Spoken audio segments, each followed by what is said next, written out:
Portland mulls costly plan to build shed-like sleep pods at homeless encampments. Now, Mayor Ted of Portland has planned six massive homeless communities throughout city of Portland. This is what's really going to do it. I'm guaranteeing you this is really what's going to do it. This is going to solve the homeless crisis, right? Not getting people into treatment, not getting the insane folks wandering around the streets screaming at the clouds into treatment, mental health care treatment, and or a combination of those addicted to drugs and pre-existing mental issues, squaring those folks away. That's not really going to do it here. Or is it? Or is it the pods that we're talking about now? Let's get into it. Let's see what Portland's got going on. It's some craziness going on in Portland. Oof. Here we go. If you haven't already, I would love to have you subscribe to this channel. That'd be much appreciated. That's how we kind of get out the word. That's how YouTube recognizes, oh, okay, this is in demand. We'll push this content out instead of burying it between layers of whatever is out there. Also, don't forget to check out our reasonabletv.com, $10 a month. Got some content on there you will not find anywhere else. We're placing at least a couple of podcasts there per week. There's some good stuff. You can binge watch. What else do you need to know? It's reasonable, right? Thanks in advance. Portland, Oregon will seek to improve the facilities of its homeless camps by replacing tents with sleeping pods, which the city can fund with state assistance. That's good. All right. So taxpayers' dollars, couple $100 million. We're going to do the pods versus tents. Now, tents are just a bad idea.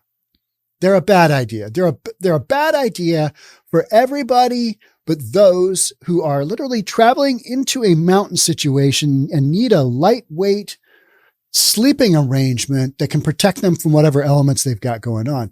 Tent as a long-term living situation is just no good. And especially for the folks that we're talking about housing, because you know what? They set them on fire like there's no tomorrow. When folks say, hey, just let the homeless do their own thing. Well, we have, and we've seen how that goes. And an extraordinary amount of resources goes to first responders going out in these calls to fires at the homeless encampments. So you put that on top of the drug dealing, the stolen goods, the human trafficking, the crime, stealing from the community, stealing from businesses, bashing out windows. You put all those factors together. And why wouldn't we want to have 6 homeless encampments with, a couple hundred sleeping pods per, and just call it good. This should do it. It's going to be the magic elixir to solve the homeless encampment. So tents will work, Portland Mayor Ted Wheeler said Tuesday in a virtual town hall. But if we can also find a quick way to fund and deliver pods, that would certainly be an improvement from my perspective. And when you hear of pods, kind of think more like sheds, like small garden sheds, but they can be locked and they're secure and they're going to keep the elements out. All right. Wheeler is focused on a plan to create 6 large outdoor camps that will allow him to reduce and ultimately ban homeless camping in all public spaces, according to Oregon Live. Now, the issue here is how many thousand homeless folks do we have in the streets in Portland right now? Is it like 6, 7, 8,000? I've lost track. It's a lot. And so then you're going to call it 150 pods in 6 encampments. You do the math. Is this going to have any measurable impact on Portland's homeless encampment issue? No, it's not.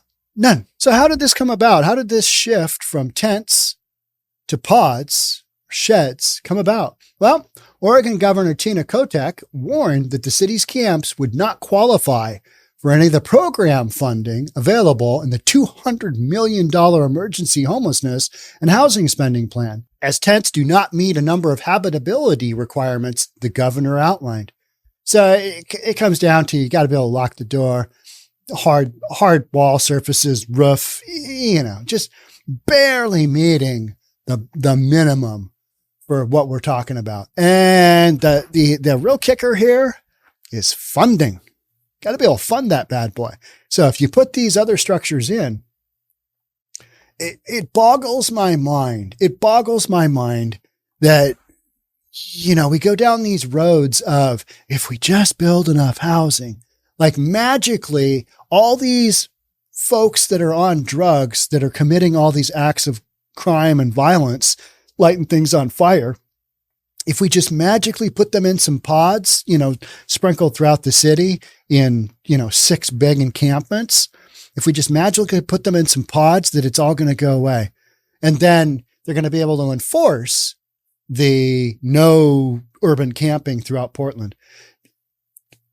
Portland is overrun with homelessness, and Portland knows it. And that's why the mayor is trying to come up with anything he can. But, housing, call it 1,000, couple of thousand folks this way, isn't really going to put a dent in Portland's problem, is it? Because you still got all these folks running around. They're wildly addicted to drugs. And guess what? Not that many folks actually want to go into this type of living situation because there's a small thing called rules.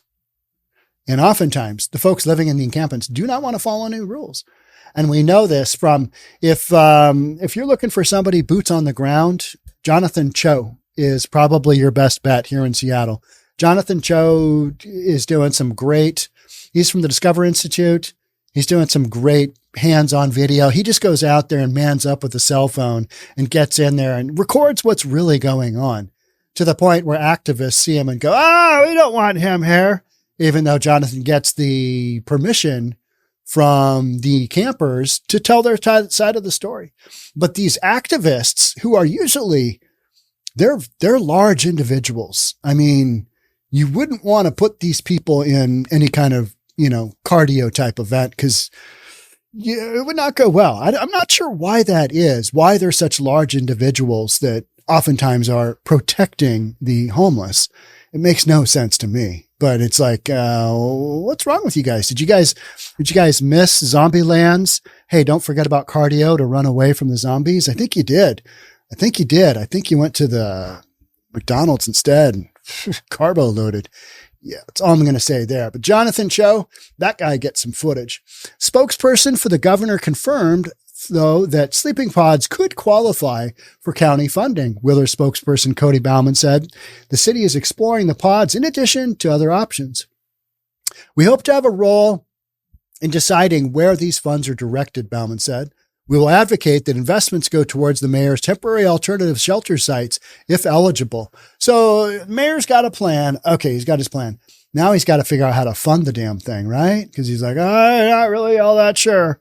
A prime example of that is here in King County. We've got this King County Regional Housing Authority that just came out with a proposed plan to solve homelessness for good. Forever. It's going to go away. We're going to take care of it. But here's the deal. We need $11.5 billion with a B to make this happen. So, anybody got $11.5 billion that, they could just give us, and we'll just be on our way, and we'll take care of the homeless folks? And it's so crazy. The way that these systems work is so crazy nuts. Hey, let's do tents. Let's do pods. We need $11.5 billion. And, the entity here in King County that wants to do this, they don't really have a plan. They don't really have the broad strokes. They don't even really have any strokes other than, we think it's going to cost about $800,000 per homeless person to make this happen. $800,000 based on the current homeless population in King County. 800,000, $11.5 billion. Yeah. That's how these things go, right? I mean, it's mind blowing. Now the King County thing, it's never going to happen. I mean, not even close, not even remotely close. That's a joke. It's kind of like the $5 million in reparations per eligible black person down in San Francisco. Why even bring that up as a opportunity? Because it's not. I mean, it's unconstitutional.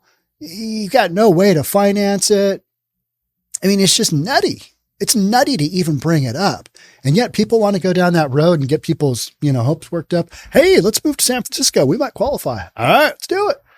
Yeah. It's kind of like Clinton, or not Clinton. That is funny though. I was watching a Rolling Stones documentary, and the Clintons were doing this, I think, private fundraising gig. It was a concert.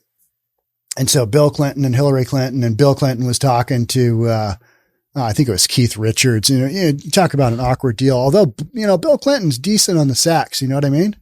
He's decent on the sax. Just ask Monica Lewinsky, right? Yeah, that whole thing. But no, not Clinton. Joe Biden's forgiving student loan debt.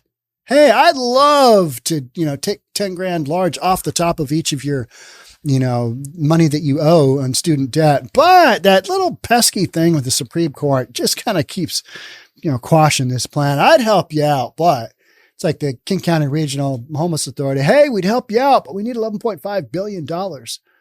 So yeah, it comes down to the money, doesn't it? It comes down to the funding. That's why we go after housing instead of what the real root issue is, which is addiction. That's who's living in these camps. It's not nice little families that pick up after themselves and don't do drugs, is it? Because this really wouldn't be that big of a deal. If that was the way it was, people down on their luck, really trying to work hard to get back up and running, if that was the case, this would be a wildly different story. But it's not. Never has been. It's just a bunch of people whacked out on drugs who want to continue going down that road. And no matter how much housing you build, it's not really going to work. So these programs are doomed to fail from the start because they don't really get a handle on what's going on, which is a bunch of whacked out people on drugs. Portland City Council set aside $27 million to construct and operate 3 of the 6 tent sites for a year, including plans to hire homeless outreach workers and fund the city office that cleans the encampment. So there's a fun job. That's a great job. Now, these tiny villages, pods, whatever you want to call them, they're supposed to have rules.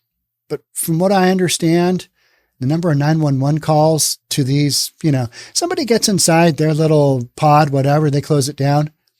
How are you going to know they're doing drugs? Well, you're going to know they're doing drugs because get 911 calls for people dying, people being shot, people overdosing. That's how we know. So the city plans to build an additional 3 camps within the next 2 years.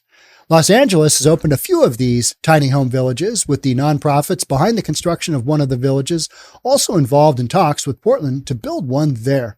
It's Urban Alchemy, whatever it is, that they're going to work with on the pods. And that's a homeless entity out of San Francisco. And if you followed my podcast at all, you'll know that I'm, a little bit down on San Fran and their homelessness as well, because it's wildly out of control. So is really going to San Francisco when you're Portland, is that a step up or is that a lateral move for support and help? I don't really know. Wheeler admitted that the city alone cannot finance the plan and requires help from the county, regional government, and state lawmakers. The current plan has around 82% support from city residents, but that comes with similar support for a citywide camping ban. So what he is trying to do is get a situation in place where he can basically just say, hey, there's housing. If you don't take it, we're going to arrest you. Now, whether he will do that, man, I doubt it. I don't think so. Because the big reason a lot of these people come to Seattle, come to San Francisco, come to Portland is because they're basically handed everything except for the drugs for free. And you got decent weather. I mean, you might say, yeah, it's cold, but it's not cold like Chicago cold. It's just not, right? It's not. And in the summer, what little summer we have here in the Pacific Northwest, San Francisco's got a better summer, but it's mild weather. So we're basically handing these folks an environment where they can just do their thing. And there's no accountability. It's not like, hey, you get sober, do a piss test for us for 3-4 weeks. We'll give you housing. You never have that, right? You never have that. So as a result, people just kind of keep doing what they're doing. Here you go. Here's your sign. Some homeless advocates argue that a mass encampment plan would prove an ineffective use of money and resources could further harm or traumatize residents. You got to pick something here, folks. You can't just, it might be good, it might be bad. You're going to have to do something. You're going to have to do something. Mayor Ted's on the hot seat to do something. Now, guaranteed whatever it does, because it's not approaching it from what's the root cause of this to, let's work on this long term. It's more like, throw them into a pod, it'll be fine. To me, this is just an ongoing deal we're just not really dealing with it. It's not an affordable housing issue. It's a lifestyle issue with people choosing drugs over everything else. Portland has previously explored the use of pods with a Portland State University study published last year. All right, Portland State University study. I think that's all you need to know, right? Right? Yeah. Published last year, finding that people who lived in the pods were largely satisfied with the accommodations, but that food security remained a significant issue. Hey, you're getting all the for free. You can't be so picky, right? Taxpayers are funding it. I wonder if the Portland taxpayers were really faced with what's going on in their homeless encampments, would they do anything different? I don't know. A bunch of you watching are Portland residents. Are you guys finally willing to, face reality? And I'm not saying the really reasonable people, because you guys have been on board from the get-go. But so many people that watch this are like, yeah, he doesn't know what he's talking about. He lives in a, glass cloud. He lives in his own little world. It's not that hard to figure out. All you got to do is read the news. Seriously. You could be on planet Mars and figure this out. Elon gets you there, right? You could be there and you'd be like, oh, well, okay. Well, what, are the homeless encampments, are they pretty safe? Are they, are they mostly sober? Are these people working 9-to-5 jobs? Do they ever have any weapons? Are there any, charges of crime? Are there any, stolen goods located there? Cash machine just came out of one? Interesting. All right. Cash machines being stolen from community businesses, communities being robbed, housing areas around the homelessness being robbed, Target being robbed, Walmart being robbed. Yeah. Not that hard to figure out, right? It's shocking to me when people go, it's not shocking, but it's like, we just need more housing. Really? You going to solve it that way? All right. I'm listening. Let's see it happen. It's just, it's more podcast content for me, right? I mean, it's just, and for you to listen to. The study also found that neighbors living next to pod-based villages grew less concerned about them over time, saying that most neighbors who reported concerns when they first learned of villages being located in their neighborhood reported no longer having those concerns after living near the village. Really? I wouldn't want one next to mine. No way. No way, Jose. No. The oldest and longest running community of tiny house or pod villages in the county, Dignity Village. Where are you going to move to? I'm moving to Dignity Village. Whoever comes up with these names. Whole thing. Dignity Village was established in 2000 and has about 60 villagers at any given time. The village costs around $33,000 per year and has 45 pods, according to the study. I think for some people, this is a legit option. It's just the vast majority of people in the homeless encampments right now do not fit that description. So I'm not trying to dump on all people, homeless, just the vast majority, and especially the vast majority in a San Francisco, in a Portland, in a Seattle. They've come for the infrastructure, and that is based on a drug economy, an illegal drug economy that is taking people out left and right in the form of drug overdoses via fentanyl, and soon to be, and on its way, and here in a lot of these communities, trank dope, xylazine. Not good. Get your foot amputated. Toddy Ferry, lead writer and researcher on the report, argued that the structure alone is not enough to deal with the problem and that the government needs to really think about the social infrastructure and its impacts. Agreed. But, let's cut out. Let's just get down to brass tacks here. Social infrastructure and its impacts. Really think about the social infrastructure. How about getting people off some drugs? How about that? Yeah. Guaranteed, you get people off some drugs, you got a different ball game. You got sober folks you're dealing with, different ball game, right? Absolutely. Absolutely. But that's not what we're working with. And that's why this government official, he's right. He's still doing double speak, still doing double talk, jive talk, right? Jive talk. What are you saying? Nothing. I'm saying some words. Not really saying the truth. While self-governance might not be possible in all cases, thinking about how to build an agency can be hugely impactful. I'm sorry. What? Anywho, he acknowledged that the villages provoke a reaction from neighbors. Yeah, because they don't want a bunch of drug addicts coming in and stealing their shit. Huh. But said that we shouldn't give so much attention to how neighbors feel about it, since many seem to change their opinion over time.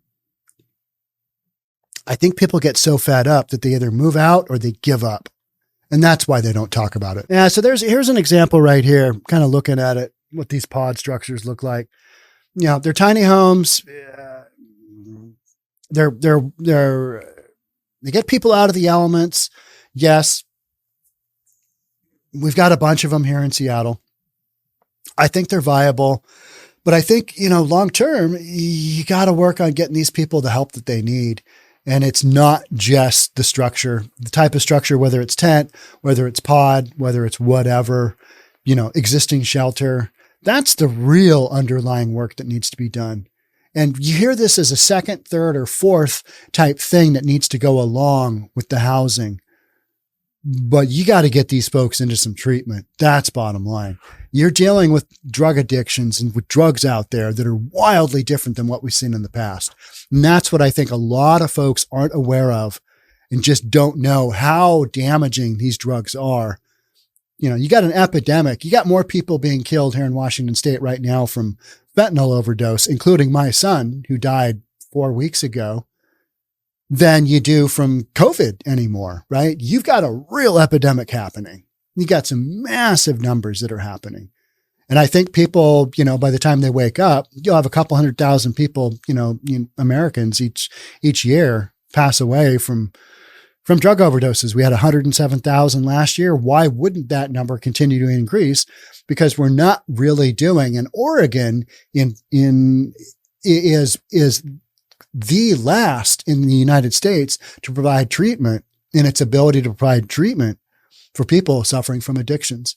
So Portland has some of the greatest concentrations of homelessness and drug addicts and inability to deal with that. So that's why it's the perfect petri dish for us to kind of watch and go, all right, you got some bad issues going on there. You're going to throw out pods versus tents.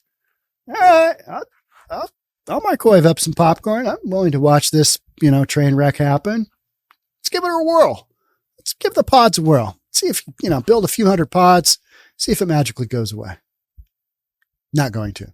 And, in Mayor Ted's favor, he's trying to do something, trying to go down the road of something. All right, let's give a brother a break every now and then, right? And we're not even really doing that. We're just saying, okay, this is the road you're going to go down. This probably isn't going to work because the vast majority of these folks that we have the issues with in the community, they're not going into these pods. All right. That's it for me. Thanks so much. I will catch up with you on the next one. Bye for now.